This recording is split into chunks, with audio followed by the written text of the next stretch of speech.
international dividend-paying names?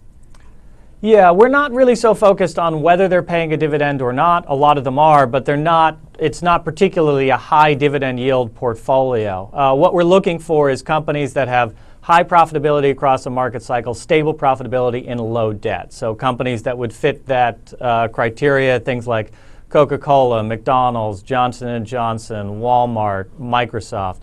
Big, stable companies that everybody knows aren't going to be growing a ton from here, and so nobody's that excited about. But the good news is they give a lot of money back to shareholders through a combination of dividends and buybacks. They have good return on capital, and we think they're worth owning. In terms of the overvaluation in the U.S., can you put some numbers around that? Are we 10% overvalued when you look at equities as a whole?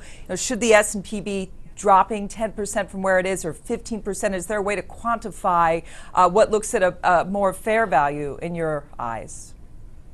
Yes, there is. It can be a little bit misleading, though. As we calculate it, we think fair value for the S&P is 1,100. So that's a lot lower than we are today. Now, that's not a statement that we think the S&P is going to go down to 1,100. It will probably take the market a while to come back down to fair value, and as that happens, gradually fair value grows. It grows with inflation, it grows with the growth of companies. So if it took 7 years for the market to get back to fair value, it would probably basically be treading water for the next 7 years. And that's our best guess of what's going to be happening in the U.S.